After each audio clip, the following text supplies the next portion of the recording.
This is Ryan Hellquist, and you're watching the Break It Down show. Ryan is an actor. He's been on the show several times. We're also Benicia boys. What up, Benicia? Yeah. Panthers. Panther high school football rules. But we're not here to talk about Benicia too much. We might get sidetracked for a minute or two here. But I wanted to take a moment because you're an actor, because you've worked on films with firearms. I thought we could have a very relevant and timely conversation about firearm safety, movies, and look, I was around when Brandon Lee died, and we were all shocked. You know, like, oh my God, how does this happen? How does someone get killed? And then the industry said, hey, we're going to get our hands around this. I mean, Hollywood's used guns for decades, and there's been thousands of films with them and firearms and shooting. And it's very rare that this happens. But this, on the set of Rush, Alec Baldwin and everybody else involved with this, Ryan, this seems like, from my point of view as a military guy that's handled weapons a lot, it seems like a completely preventable thing. So what are your thoughts in general? Thoughts in general is the same thing, as that it is absolutely preventable. And, obviously what happened on the set of Rust was tragic, and, shouldn't have happened, should have never happened. And there's protocols in place for those things. We can talk about that, going forward, but yeah, there's lots of safety measures to prevent that. Yeah. It's scrolling across the bottom of the screen. By the way, my brother passed away just almost 2 weeks ago. We're raising money for his family via a GoFundMe. So if you're inclined to help, we always take love and prayers and support and all that stuff. And if you want to do a little bit more, the biggest help that I need to help get the family transition from an alive brother to a dead dad is through GoFundMe. And just, if you can help, that's a big help, and I appreciate it. Okay, let's get back to this. Okay, so my thoughts, basically, as a military guy, I've handled a lot of weapons, and we have a thing. We clear our weapons when we go outside of the building because, maybe you had rounds in your weapon, and maybe you're outside the camp and during, in a hostile area. And so you want to make sure that you're not bringing live rounds in a chamber that can actually accidentally kill someone. And so we have clearing barrels. And if you shoot a round into a clearing barrel, that's called a negligent discharge, right? It's not accident.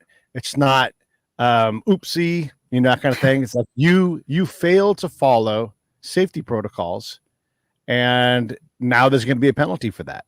I mean, and up to including what they call there's a non-judicial punishment, and then there's a thing called the UCMJ. It's our code of justice in the military. But you can get hit for 2 months of pay, rank, all kinds of things can be taken from you if you do these things, because we consider it negligent. Yeah. And that seems to be what happened on the set of Rust, was negligence. I mean, they're still doing their investigations, so there's no official wording. And again, I wasn't on the set, but just based on the evidence that's been collected so far, and based on what, just the situation, you can look at it and see, okay, clearly there were protocols that were not followed. And yeah. So in the movie world, there are indie films that fly pretty loose, and you guys do guerrilla thing. I know you make indie movies, and there's guerrilla shooting with no permits and all this kind of stuff. And this is a reality of that part of the industry, right? Like, you don't want to be crippled by having to spend $10,000 on something that you're like, Hollywood is full of stories of saying, yeah, we'll get the permit on Monday. We're just going to shoot the scene on Friday. And never So that there's fast and loose with the rules, but how does it work on an indie set when you guys you're not looked over by the union and other people? Right. Good question. Yeah. So obviously with an indie set, the unions of any set that's for a union set are there to protect people. That's what the unions are there for. They're there to protect all different aspects of the crew and the cast, depending on which union is there to protect that. And so with an indie set, there's no union oversight. So you have to you have to be better protected for yourself. You have to look out even more so for yourself and the people that are with you on that crew. And in terms of the indie films that I've worked on, where there isn't, a union oversight or a union rep on the set, we look at, well, what do the union reps do? What do the professionals do in terms of safety? Because obviously, we're trying to cut corners here on cost so that we can functionally perform and do whatever film that we're making, but we're not wanting to cut corners on safety. That is never, the issue. So you're always looking at, well, what do the professionals do? What are the protocols? And let's do those same practices to the best of our abilities.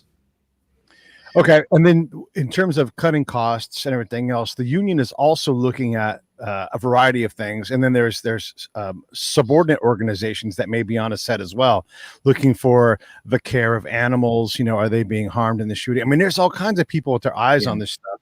And one of the things that came out from Rust was that some of the accommodations weren't up to union standard, and so people were having to drive long distances and everything else. And these things might seem inconsequential, but again, you're on a movie, a professional place, you're working hard, and movie folks work hard. I mean, you might sit around for hours and hours if you're not the one working, but you are going to be there for, I mean, however long the day is, right? 12 hours standard, you know? Yeah. So when you are going to be handling a gun and you're the armorer, you know, you've got, I mean, you need to have had your sleep. You can't be awake for 10 days in a row, you know? Yeah. And that's another one of those, like you were talking about the safety protocols of, you know, having to drive long hours or talk about turnaround time, you know, being able to get enough rest in between the next day. All those are in place to keep people fresh, keep people sharp, keep their attention and awareness present on set for the task at hand, especially when it comes to safety protocols. Absolutely. You've held weapons in movies. You've been handed a weapon. And let's just keep it on the indie side. What does that look like in the indie world when someone hands you a weapon and you're going to now handle this thing? Yeah. So I guess on the indie side, and again, we try to follow as best the same protocols as a professional set would do. But I myself as an actor, I'm wanting to be as familiar with as possible with anything that I'm handed, you know, especially a weapon, whether that's a knife, a gun, a sword, you know. And so I want to be familiar with that. I want to know how it functions, what it can do, what it can't do, and how maybe, you know, can I fuck this up? You know, how can I fuck this up? Tell me how to not fuck this up, you know, and then get that expertise and information from wherever that prop or that weapon is coming from. And, you know, in terms of protocols, there's a very clear protocol in terms of, you know, if you're on a professional set with an armorer, they're the ones responsible for the safety of the weapons and making sure that there is no live rounds in them. Now, I mean, we can go through the really detailed overhaul of all this. And basically, there's multiple types of weapons that you would use on set. And first of all, any object that an actor uses on set is called a prop. So there's kind of a misnomer that a prop gun is not a functional weapon. That's not the case. A prop gun can be a real, you know, live weapon, a functional weapon.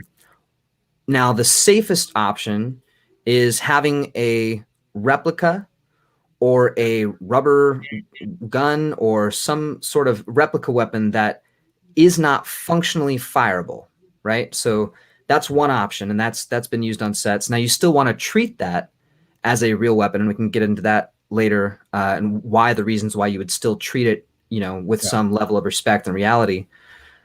The next level up is something like I've seen a lot of the indie sets, you know, Nerf guns that have been painted over to look like a real gun. Now, a Nerf gun's not going to hurt you, but a Nerf gun at point blank with a Nerf bullet will, you know, hurt you a little bit. You know, put your eye out. Exactly. So, you know, you want to be, again, treat these things with respect. Or airsoft. Now, that's even more dangerous, right? Because that can actually really do some real damage. And I've seen airsoft guns being used as prop guns on set, painted over. And again, you want to treat those with respect and reality, and you want to check that there's no ammo inside them. And then you have real firearms, real weapons that can either be completely empty, or they'll have dummy rounds or safety rounds in there that are specifically to kind of help the gun chamber correctly. And so you can have all of the action of the gun, but you have a bullet inside there that does not fire, does not have a projectile, has no powder, so it cannot explode. But you can clearly see the difference between, you know, that and a live round. Another Let, thing that is used let, often on, let's sorry. slow down right here and let's talk Yeah. real quick about what these things are, because in the military we use dummy rounds as well. We call them blanks, Okay. and it's clearly like it's a regular bullet up to the point where the end is crimped. Right, and I'm using my fingers because it looks like someone smooshes it like that, and all that does is it puts out enough gas to operate the weapon, and because the weapon operates on gas, right? So you have to have some gas come through to push the piston back so it takes off another round, and so you can simulate the feel of a weapon, good enough that you don't even really realize it. But you also, I load it myself. I know every one of these rounds is a blank round. I have what's called a blank adapter on the end of the weapon so that it can't, the gas is held in like it's supposed to. But you can see it as a blank round. The live round thing, I mean, a live round is anything that looks like a real bullet, I would imagine. Is there the dummy rounds that function? Are they indicated by a color or some other kind of thing? Yeah, so the ones that I've used have a very specific color. The ones I've seen bright red, bright blue, and they're clearly visually different than a live round. And just to be clear, the thing that I was talking about earlier with the dummy rounds is a little different than a blank round. So like you were saying, a blank round is crimped at the end, does not project, but can explode. So you get, you see the action of the flash, the muzzle flash, you see maybe some side barrel flash, you see the shell project out of the chamber. And that's, aesthetically pleasing for film. And that's why a lot of times blanks and real weapons that can fire blanks are used on set. And there's safety protocols that go with that because blanks are still dangerous, and they're still can be harmful within a close proximity. Now, the thing I was talking about earlier is even safer than that is a round that looks like the shape of a live round, but is clearly, brightly colored, different than what a live round would look like. And it's usually rubber, so that even if when the hammer hits it, it can't go anywhere. It will not project, and there's no gunpowder in there. There's no gas. It will not explode in any way. Right. Yeah. Okay. And then I'm going to back up. So Sure. you've also been on union sets and you have an armorer. If you're an actor, I mean, look, is it your responsibility? I know you've got an armorer there, but I also know that basics gun safety, right, which should trump everything else, is if you grab a weapon, you need to clear it. You need to know what's in the barrel, right? You're not say clearing, because clearing would indicate that there's nothing in it. So in this case, you need to understand, like, I expect to see, and I would even go this far. If you were to if you and I were to exchange a weapon, I would say to you, this weapon is clear, or this weapon has a magazine with 10 rounds. They are all blanks in it. And then if I was to hand it to you, what would you do? If I'm the armorer, that's my job, is to set these weapons up. Do you trust that? Or do you go, hey, thanks, man, I appreciate it, and then do you go and recheck it? I, as an actor who has handled weapons on set, will always check. And I always want to, I'm not an expert. I'm not an armorer. I'm not an expert weapons handler of any kind, but I am an actor who has handled real weapons on set. And if an armorer hands me a weapon, first of all, a professional armorer is going to show the actor that what kind of ammunition, if you're using blanks, they're going to show you, they're going to explain the dangers and what that gun will do with a blank. And there's going to be a whole safety meeting ahead of time before that explains everything. Now, if it's a completely cold weapon, there's no ammo in it, or there's one of like the rounds that I was talking about that are not blanks and are not live ammo, but they're just there for chambering, you will be explained that to you by the armor and shown visually by the armor, and then it is handed to the actor. Now, so I would watch that. And if an armor handed me a weapon and didn't show that to me, I would say, hey, before you hand me that, can you show me that the chamber's clear? Show me that the cartridge is clear. Like, yeah. And that's checks and balances, right? So the protocol is the armorer is the one who handles all the weapons. They go to, if a weapon is called for on set, let's say we're shooting a scene, first of all, that day, the first AD, the first assistant director, they're really, a lot of people don't realize the first AD is the one who's really running the set. And they are also in charge of the safety of the set, the overall safety of the set. So, and I've been a first AD as well. So when that happens, if we're using weapons on set, we're going to have a safety meeting that morning before anything happens, and we're going to discuss what kind of weapons we're using, what kind of ammo is being involved, so that everybody is aware and everybody knows what's going on. And that's also peace of mind. If you're using a weapon that is completely without ammo, right? That's never going to discharge. It's never going to, not even a blank, right? You still want to explain that to people so they have the peace of mind that they're safe. Where was I? So the armorer will take the weapon to the first AD and show them, hey, this is a cold gun or whatever. Show them that there's no ammo in it, or if it's blanks, show them that it's blanks. Explain it. The first AD then, after visually inspecting that and seeing that, announces to the entire crew, hey, there's a cold weapon on set. This is the situation. And if anybody else would like to inspect this, now's the time. And that's really for anybody, because then if I'm an actor standing next to the actor with the gun, yeah, I want to go back. I want to go check that. Yeah, I'll check it. Yeah. And then the armorer hands the weapon to the actor, showing them also a visual inspection that, there's no ammo, no live rounds, or whatever the case may be. If there's blanks, shows them the blanks, explains the whole situation to them. And then the armorer hands that weapon to the actor. So that protocol ensures that if you have an armorer who's not doing their job, that first AD is going to check it before it goes anywhere else. Now, if they're both not doing their job, hopefully the actor will be the final, line of defense to check that out. I am unclear, honestly, about the liability of an actor being handed a weapon if they're told it's safe. I don't know if they're ultimately liable if it's not. However, I know for myself, I have the opportunity when that first AD says, hey, you can come check it. I also have the opportunity when the armorer hands me the weapon the armorer should be showing me, visually that it's clear. But if they're not doing that job, I can do that I can ask to have it shown to me. So people don't get bent out of shape when you take, because look, when you take time on a set, you're also spending money. Yeah, people do get bent out of shape, and unfortunately, it has happened where people want to rush through the process. And, when it comes to weapons or when it comes to any kind of safety procedure, that's where you have to, be, just hold your integrity and hold, be able to say, hey, no, I don't feel safe. I want to take the time to go through this.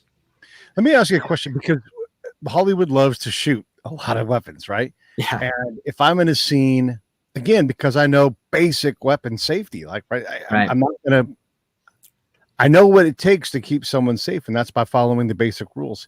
So if you're going to hand me, some kind of fancy, weapon that is automatic or semi-automatic, and I'm going to shoot a magazine or two, I'm either going to insist on loading that thing myself, or I'm going to have to watch you. I'm going to have to watch you load it. I'm not going to bet someone's life that there wasn't a mistake, or, God forbid, nefarious intent. I can't bet I wouldn't bet your life on that, Ryan. If you and I had a thing where you and I are going to be shooting, and it doesn't really matter where the rounds go and how accurate we are, this is blanks. I'm going to let you know, hey man, I've checked I loaded this thing myself. I mean, and again, with all the time you have sitting there, you could literally load all the magazines you want. I mean, like, I'm going to load, these are my magazines, mark them as taped, whatever. And say that, because I can't bet someone's life that there wasn't a mistake, because I didn't see someone do it myself.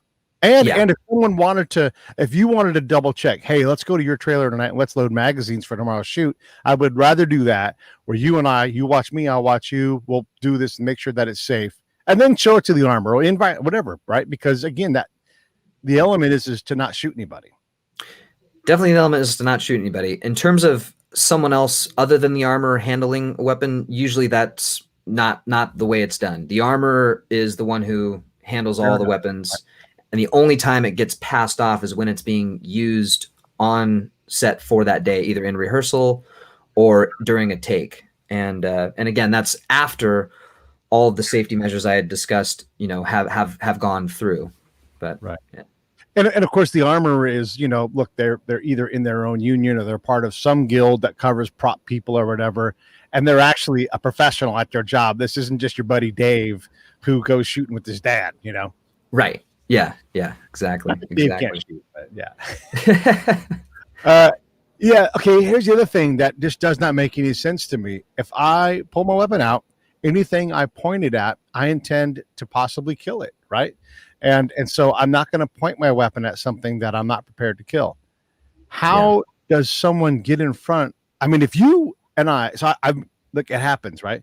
I've been in military training where the instructor turns around and that gun in front of it, you're like, hey, Yeah. Right. We're all sitting here, and they're like, sorry, God, I absent-minded. Even if we know the weapon isn't loaded, right? It's bad. It's only bad form. It's going to get immediate correction on that. So, how the hell is someone in front of a cold weapon, a live weapon, any weapon? How are they in the shot in a way, or maybe they weren't in the shot? How are they in front of that? In this case, how does Alec Baldwin have his weapon pointed at something that he doesn't want to kill? Yeah, that's a good question. So I think it's slightly different in terms of filmmaking because, in filmmaking, we're pointing weapons at other actors and other things off camera for the story. That is the story we're telling in that moment. So in those cases, and in only those cases, really, yes, you are pointing a weapon at somebody else's face or somebody else's chest or something for the scene. Now, when you're not doing it for the scene or for the take or for the rehearsal, then absolutely the same protocols apply like you're talking about. You never have the muzzle pointed at someone or something that could be damaged. Keep it on the ground, keep it away, and keep your finger off the trigger as well. Yeah, so that's just something that I agree is a similar protocol on set. Now, once you get to the point where, okay, now I'm doing a take and I am pointing my weapon at the camera or just off camera or at another actor, by that time, we should have already gone through all of the safety checks that we had talked about earlier, So then it is acceptable to point a weapon at, another actor because that's the scene. That's the what we're doing, And we've seen, or pointing it at yourself. I mean, deer hunter. Sure. Yeah. Deer hunter. Yeah, right. Crazy, right? And someone's playing Russian roulette. Well, let's make sure that there's no rounds in that thing because I need, was it Willem Dafoe? Was that guy? I don't know. Anyhow, I need those guys around. Rookie actor walks on set. Yeah, go ahead. So back to your question though, how did this end up like this? I think it comes down to obviously number one, like I said, protocols were not taking place, right? Those checks and balances of having 3 different people inspect the weapon before the trigger was ever pulled clearly didn't happen, right? Before even that, there shouldn't have been any live ammo in that weapon to begin with or on the set. So that already big issue. But I think what it comes down to is assumptions and kind of not having the right habits in place. I've worked on sets where we had those Nerf guns, right? And they're painted over and they look completely fake, real up close. On camera, they look great, right? They look real and they look dangerous. But up close, you're carrying a piece of plastic in your hand. You feel silly treating it like a real weapon, and but yet you still don't want to point it at somebody unless you're doing it in the scene. And the reason why is not because you're being overly cautious or overly protective. That may be part of it, but for me, it's you're building a habit. If I'm holding a weapon in my hand and I treat it like a real weapon, then when I am actually handed a real weapon, I will also treat that like a real weapon. Now, if somebody hands me a Nerf gun on set and I treat it like a toy and I'm like, blah, blah, blah, and careless and, then when somebody hands me a real weapon that can fire, but they say that it's a prop and it's cold and it's not going to fire, and I treat it like a toy, well, I've, obviously that's where the problem arises. If I treat it like a real weapon, then I'm building that habit of, I'm going to check my gun every time, or I'm going to have the armorer show me how to check, sorry, the armorer is the one who should be showing you the gun and showing you that it's empty. And I am now, as the actor holding that gun, and I am not pointing it at anybody. I'm treating it like a real thing, and that continues that habit of safety. Yeah. We've actually exchanged a weapon for a movie ourselves, and each Yeah. time, you know, it's like you handed it to me. It was wrapped up in a blanket, and I didn't Right. want to pull it out in public, so I carried the Sure. entire blanket to my truck. And then, you know, I knew the action was open when I had grabbed it. The action was Right. open, and I knew and I was able to clear it. Right. We did that, and same thing the other way. And I also showed you how the weapon basically it's a shotgun. It's simple, but I Yeah. showed you how the thing operated because, again, we both know I didn't put any rounds in there, but you don't Right. know, right? Until you know. Let me ask you this policy of not waving around your Nerf gun and all that kind of stuff. Sure. Is that the norm? Or are there people that are jokesters out there who go like, this is a toy gun, who cares? You know, lighten up a little bit. It should be the norm, and it is standard on sets that you don't point it at somebody unless that's the scene. Yeah. But yes, of course there are people who are, take it less seriously and aim it at folks. And, there's times where you're doing, publicity photos as well, and you're, pointing guns at each other in the photo, and that's kind of a blurred line because it's part of the show. It's this is part of the acting. But yeah, usually if someone is doing their job as an armorer, they will correct that behavior on set. And so they're there watching the scene. Then they're not like back in the arms room fiddling with something else. Yeah, anytime a weapon is on set, the armorer is also on set, and the first AD is also, like I said earlier, in charge of the overall set safety. So they can also pull an actor aside and say, "Hey, don't wave that gun around at anybody. Keep it on the ground until we do the scene." Like that's completely within their line of disciplinary, to be able to do that. And then if I don't want to blame the decedent, right? Someone died and it's terrible, but how much culpability do they have for not making sure that weapon that was up, going to be pointed in their general direction, even if it was his practice or whatever? How much culpability does that person, and then the director who ends up getting shot too, how much do they own that for themselves? In essence, under Pete's rule, which I'm not sure is fair, but they bet their lives that gun wasn't loaded, and they lost. Yeah. I agree. In terms of legal culpability or in terms of set protocol, like, right. Yeah, they may not be, liable in that way. And yes, of course, no disrespect to either of those individuals. But if I were in that situation and I had a gun, and it is a real weapon, everybody knew. Well, I'm assuming everybody knew it was a real weapon. Yeah. They obviously didn't assume that there was live ammo in there. Right. But either way, yeah, I would, in that moment where, hey, before we do this, let's check this real quick. Yeah. If I'm anywhere near that weapon, I want to be part of that meeting, Yeah. If you're a new kid, new on the set, it's your first thing, and you don't know the first thing about guns. You grew up in New York City, you never even touched a gun. You've never even seen a gun until today. Yeah. How do they get up that hill to know what to do, even if they're not the one having the gun pointed at them, if they're freaked out? Because a lot of people are just freaked out by guns. They're just terrified of them, right? How do you deal with that on set? Like, how does someone mentor that kid? Does anybody, like, is it embarrassing to say, hey, I don't know the first thing about weapons? How does that work? That's a really great question. I think that's kind of the heart of the issue of what we're talking about here, especially with me as an indie, starting out doing a lot of indie films. It's like, you have to protect yourself and you have to protect the people around you, and you got to, pardon the expression, stick to your guns. You got to. So, I started out not knowing a lot about weapons. I didn't grow up shooting a lot of weapons. It's not a recreational activity that I do often.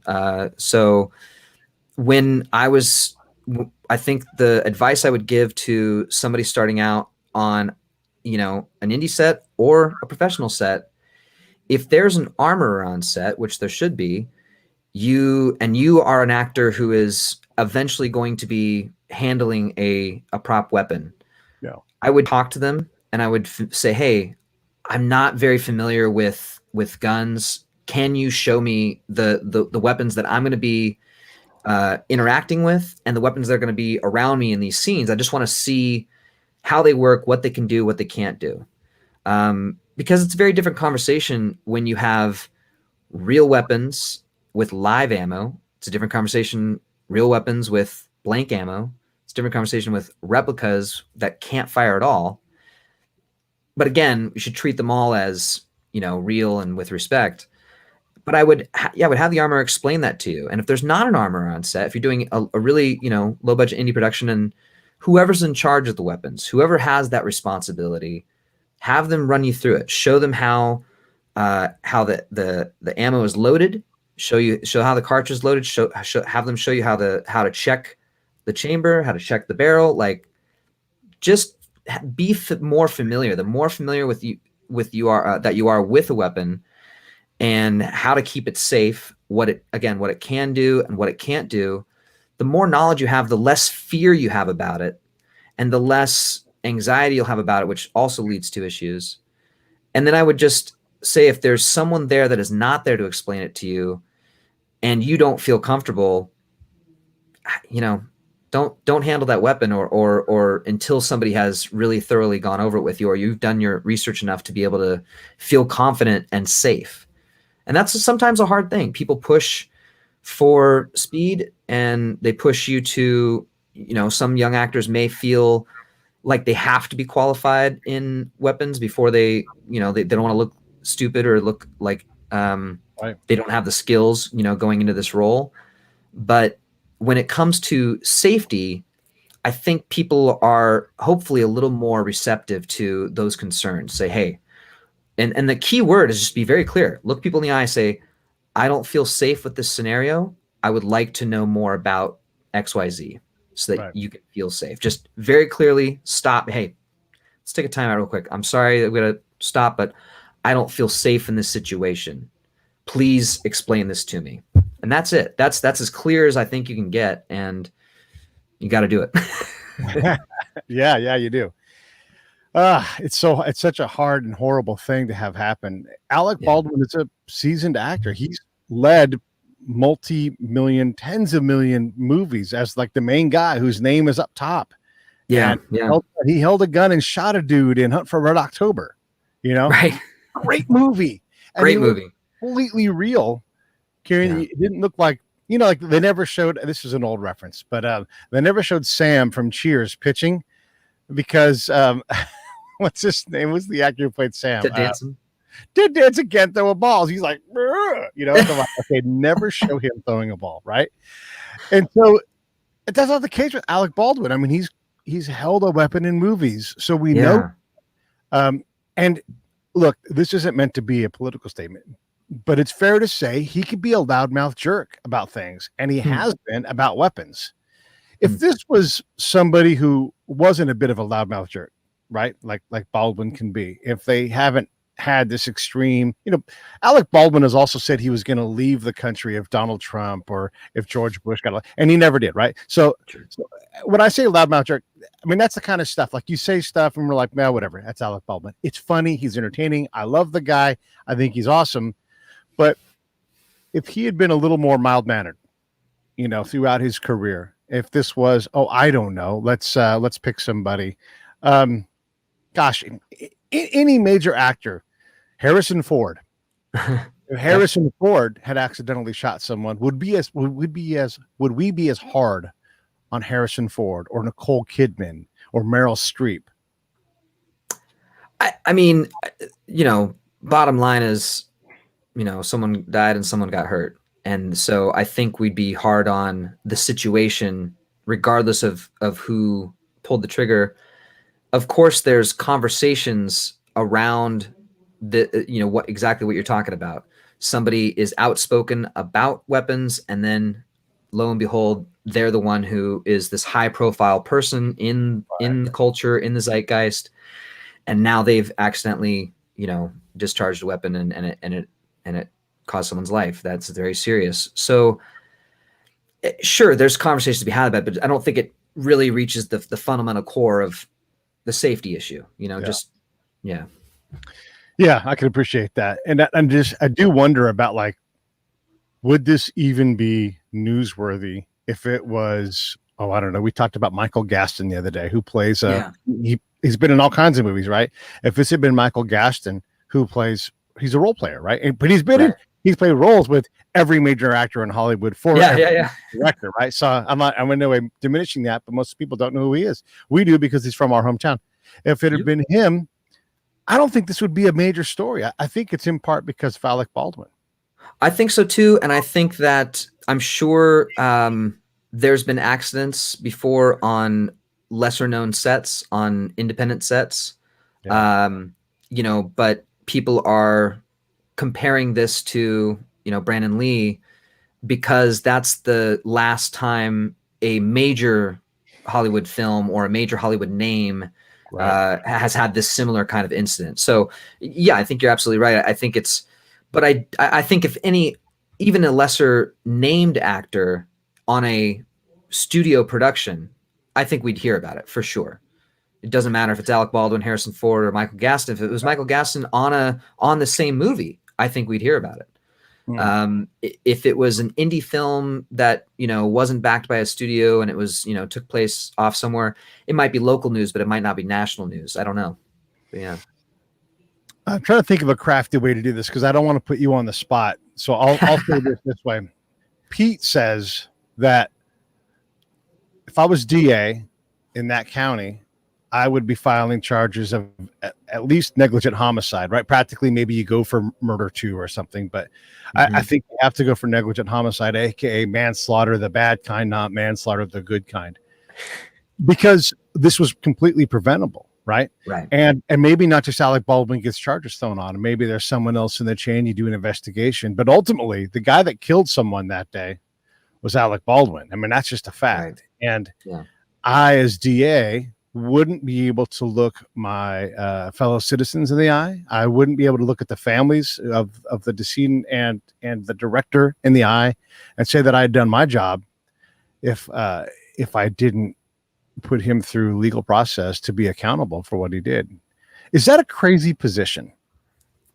It's not a crazy position, and I'm not you know, any kind of legal expertise, right? Of course. But I would say this: there are certain things that people are experts in and are certified in, like a you know, a licensed armorer, and there are reasons for them being on set.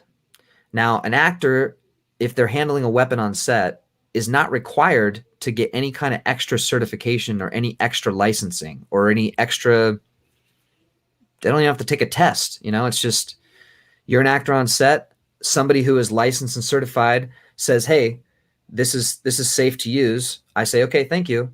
I'm going to use it now." Now, me, Ryan, I'm going to check it, you know, or I'm going to have them check it in front of me, and that's normally what happens anyways. Is an armorer checks it in front of you.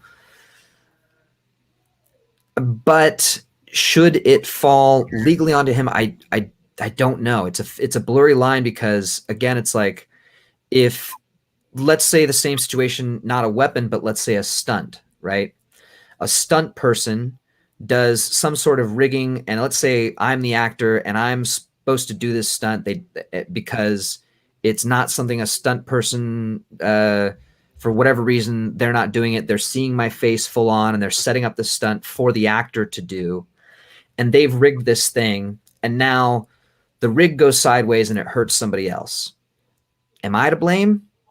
No, I'm not the expert rigger. I'm not the expert stunt person who set the whole thing up. That's their expertise. Did I, you know, pull the cord that caused somebody to, yeah, but was it me who set it up? So that's kind of, it's like that weird. Now, again, bottom line, somebody hands you a weapon that hasn't been checked, like, you got to check that. Or you have, again, the armor check it in front of you. That is, if I'm ever pulling a trigger on set, I'm definitely having that had checked beforehand with me seeing it. But am I ultimately, you know, liable because someone else was supposed to be responsible for that before it got to me? I don't know. Or when Hart fell to his death, WWE, during a match, it's like, let's say 20 years ago, something like that. I don't recall exactly the date, but the backup latches, that whole, you know, because you're in a harness, right? And he's being lowered down from the arena ceiling, and the latches fail. And then Yeah. again, there was probably either someone didn't, or there was a problem with the safety latches that go behind it. And I mean, look, if nothing else, there's a civil lawsuit there, right? Because Owen Hart shouldn't be dead. And you're right, it's not his job. If you're going to do a fall into an airbag, you look at the airbag and be like, I can see the airbag. This should work. You know, you get your little Right. class on how to fall if you've never had one, all of those things. But this just is, it's one thing, like if you take I'm going to take a 4-story fall into a bag and then something goes wrong along the way. Maybe you jump improperly, whatever. This just is so preventable, So and preventable. This thing, yeah, I mean, like I said, it was, you had one level of defense, the armorer, right? right. Then you have the next level of defense is the first AD, the assistant director. Yeah. And then the final level of defense is the armorer's interaction with the actor and the actor seeing that weapon. Now, something that is interesting is that Alec Baldwin, maybe not liable as an actor, but as a producer on the film, he may come down to some legal action because, for sure, yeah. From what I've heard, there were safety concerns specifically about the weapons that were voiced from different crew members. So if that had gotten to his production company and gotten to him, and he knew about it ahead of time, then he may be liable for this issue because of, safety concerns were addressed to him as a producer. So that becomes an interesting question. It's interesting because you can be a producer on a movie and like have not even an earthly clue of what's going on in set, right, because you're just not that kind of producer. And maybe Alec Baldwin, very vague term, very vague, very broad term, producer. I wasn't a lot of different things. I had nothing to do with it, It's well. And Alec Baldwin maybe was in actor mode, and right. Look, he's a very good actor. He's got a process. And so maybe his producer hat isn't on, but surely he's aware, because he's there, that people are walking off the set because of problems. And if any of it has anything to do with gun safety, again, shame on Alec. Yeah. Yeah. Whew, it's a hard thing, man. Let me ask you this. There are, between Brandon Lee and this tragedy here, thousands of movies have been made. And to my knowledge, there are no deaths from a gun discharge going off. There are other things, right? Is it just going to happen every now and then, no matter how safe we make it, because you are taking something that can be dangerous and you mix people and can be dangerous together, and sometimes someone's going to do something? Yeah, I look at everything on a statistical kind of situation. Yeah. And, the higher the number, the more probability that something is going to happen. And that's just simple facts. And it clearly has happened. So, it's not wrong. However, what we were talking about is that for something like this, it's extremely rare for live ammunition to be on a set. And especially if it's not being used in the film, which is, sometimes you do want live ammunition on set for a particular shot. Maybe you want to see the bullet come out of the muzzle with slow motion, or maybe you need to see the action of what the bullet does to the thing all in one shot. But it's very rare that live ammo is used on set.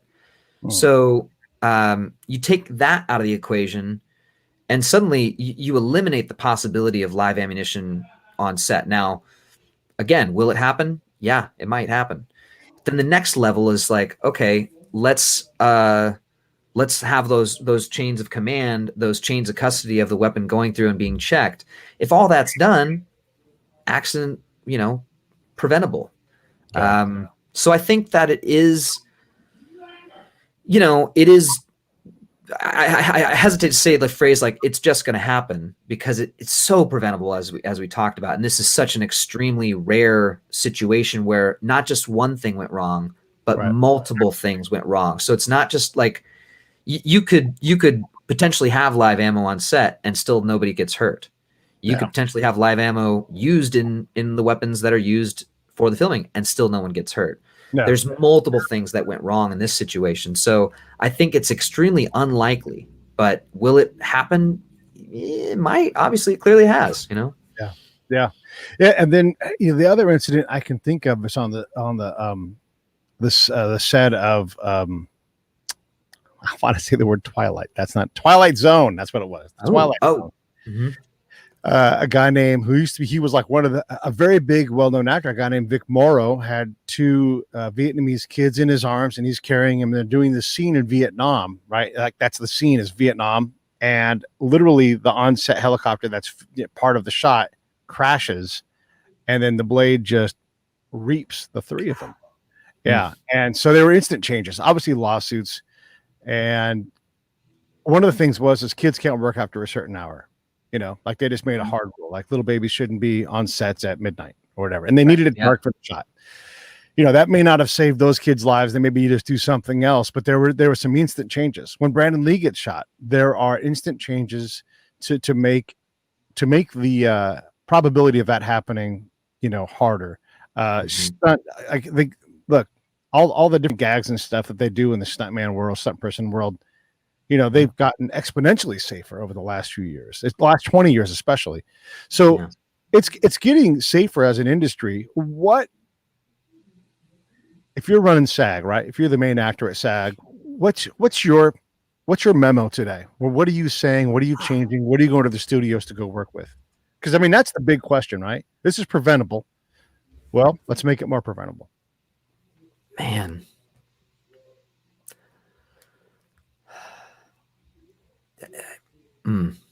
It's a tough call because I feel like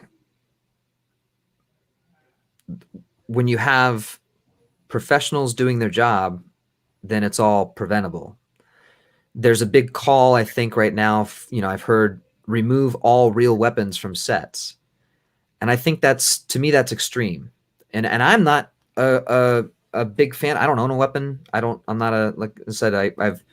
I've shot weapons for fun, at the range, and that's all well and good, but it's not my main jam. And yet I still don't think they should be completely banned on sets. I don't think that's the thing that's going to save lives.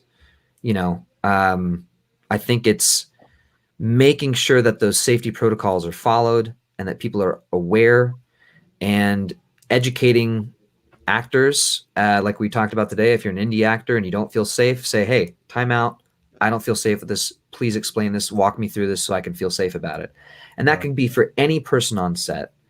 But even before it gets to that point, if you have an armorer doing their job and a first AD doing their job, it's never going to get there, Right. So I think it's about just making sure that the protocols that are already in place, because I think the armor protocols are the ones that are professional and doing their job are very safe on set, and that is the norm. I mean, yeah, sure. Tom Cruise breaks his ankle doing a stunt, but he also flew a helicopter around like a maniac. And he's choosing to put himself in those situations. Right. Tom Cruise, Yeah. So there are opportunities when he does. So I don't know if but this is a great story, and I'm going to tell the story because this is how complex a movie scene can be. So Tom Cruise is doing the last Mission Impossible movie, and there's this stunt where he falls from like the helicopter rigging, and it's like he's fallen, and then he catches himself. Right. Well, in real life, in actual life, when he falls, it's rigged up so he's not going to fall. Like you want to see the fall, but then there's an arresting of that fall. But he's literally hanging from a helicopter because Tom Cruise is crazy and intense.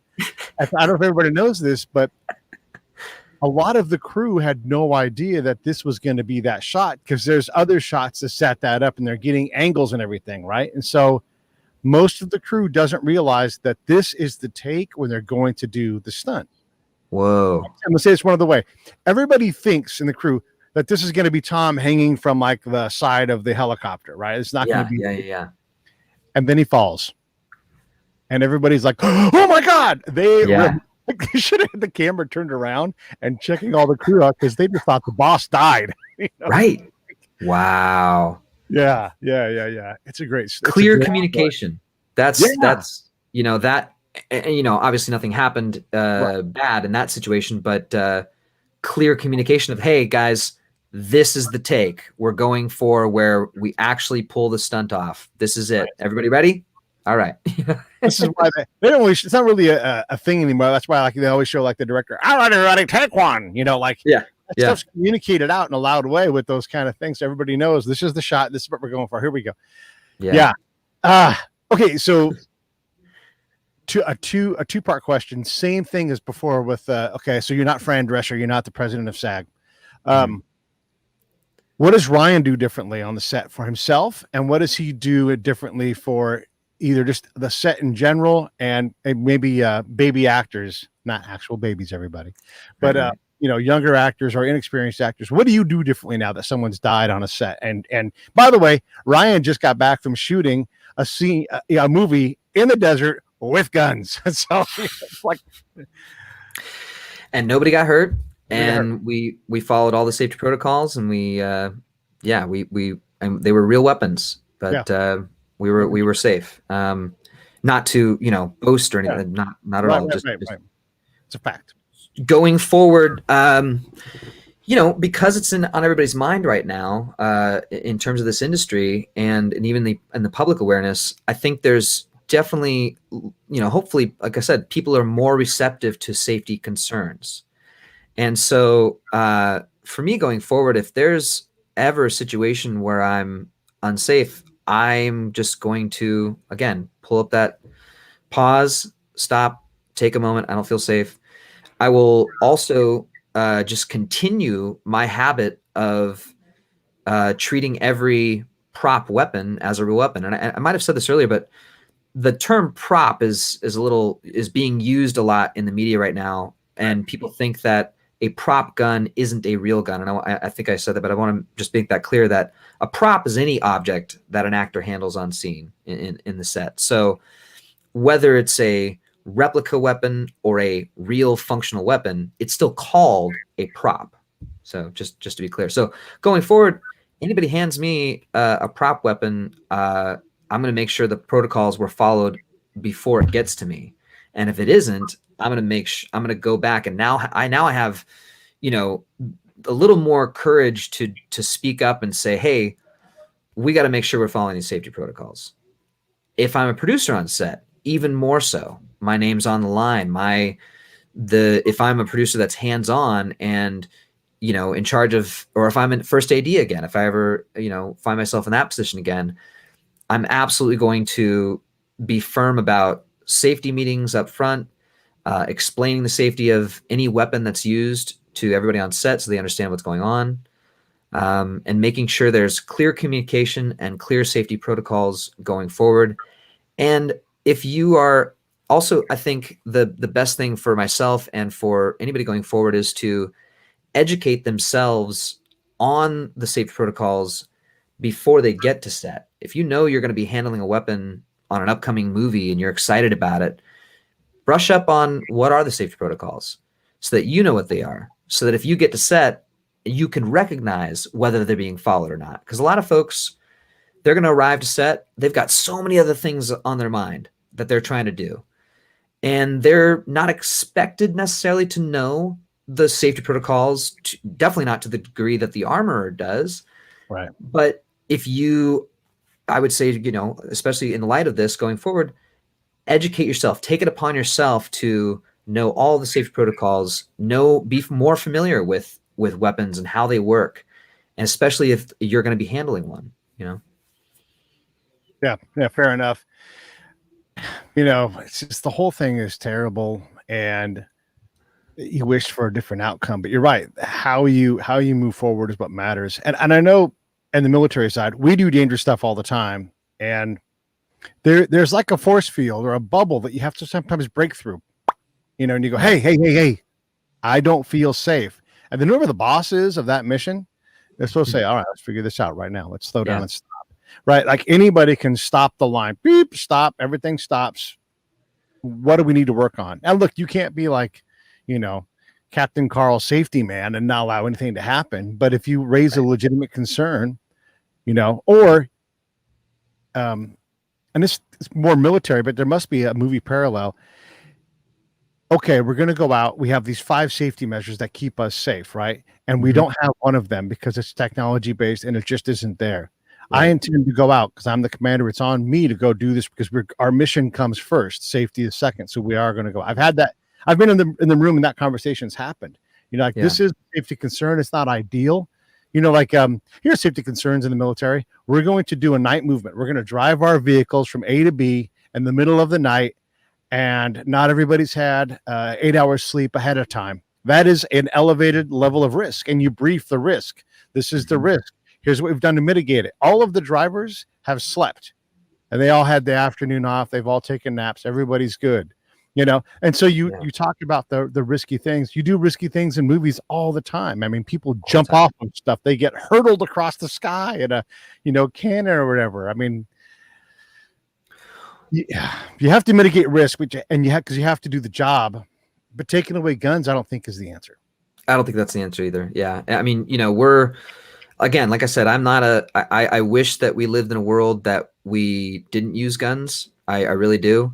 But I'm an actor in the 21st century, and a lot of scenes involve conflict, and conflict right now involves guns. That's the ultimate kind of single person weapon that is used in today's, world, unfortunately. But something that is similar to what you do, I think, is, when you're acting on a set, you're doing something that has never been done before. In every situation, it's a new thing. If you're working in an office building, you're going to the same office every day. You're walking through the same doors, you're walking down the same hallway, you're sitting at the same desk. When you're doing a military operation, or when you're doing an acting scene, you're doing something in a place that is new. You're creating something new in that situation. And even if you rehearse the blocking, if you rehearse the movements, you rehearse the scene, there's still going to be elements that you are not going to factor in until you're actually on the actual set that you're shooting on. You're holding the actual prop you're working with. And so in that terms, I would just stress, like, always walk through the actions in the real space, in the real time, if you can, especially if it's a safety concern. If you're walking on hazardous terrain, if you're walking on, if you're rounding a corner, like, just kind of walk through it, because you're doing so many things that you've never done before in that situation. There's bound to be something that's going to come up that you didn't anticipate until you actually walk through the space. Now, for military operations, like, same thing, right? You prepare and you test out those things, but until you go to the actual field, it's not the real thing, right? Yeah, no, you're right. Can we role play for a second? Yeah. Okay, you ready? This is your phone I'm calling. It's calling you right now. Yep. Hey, Ryan, baby, it's your agent. Hey, listen, I got a great job, and I got to know right now, yes or no. You're going to play Alec Baldwin in the documentary about the movie Rust. You got to know right now, huh?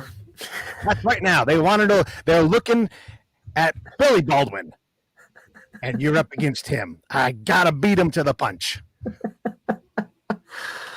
Wow, that's a lot to take in. Man. Wow, you stumped me, man. I want to think about this. That's a lot to write on,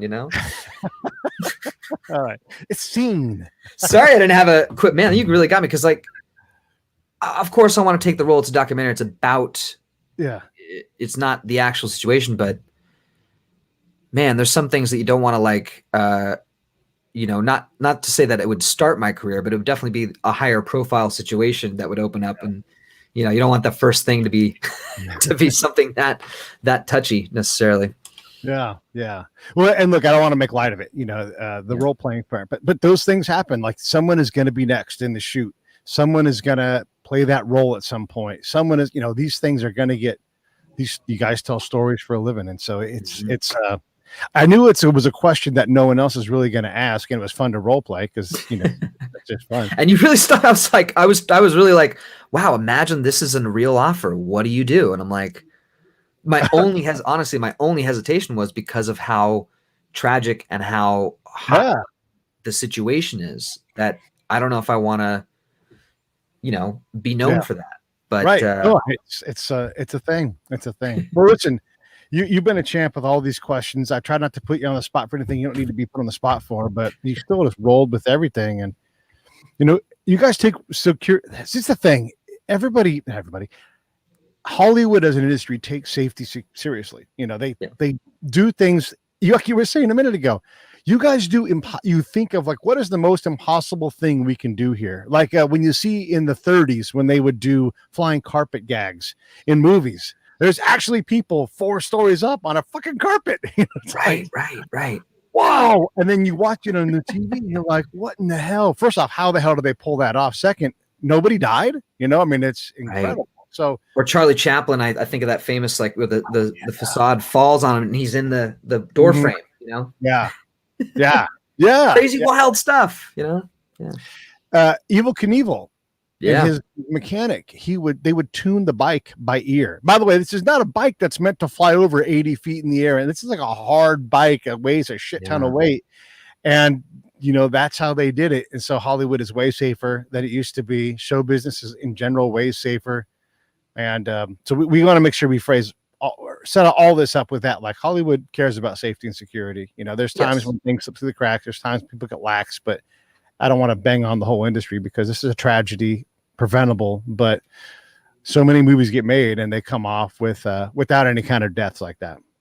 Yeah. And that is the thing. I don't want to put a stain. I also don't want to put a stain on the industry or think that this tragedy puts a stain on the industry itself. It was, you know, a series of events that all transpired, that were all, you know, things that were mistakes were made across multiple planes for this to happen. And that is rare. It's not something that is common in the industry.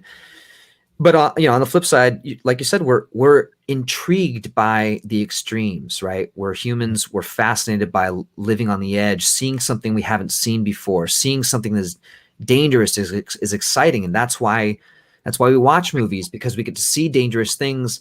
But in the back of our mind, we know they're not really, you know, getting hurt. They're not really in danger. And as performers and as, you know, filmmakers, we want to present that excitement and present that fear and that danger, but do it in a way that is as safe as possible. Fair enough. All right, man, stand by. Let me run this thing. Hey, thanks for watching the show. I really appreciate it. Right here, you can subscribe. Please do that. It makes the show grow. Hit that notification bell so you know which incredible guest is coming up next.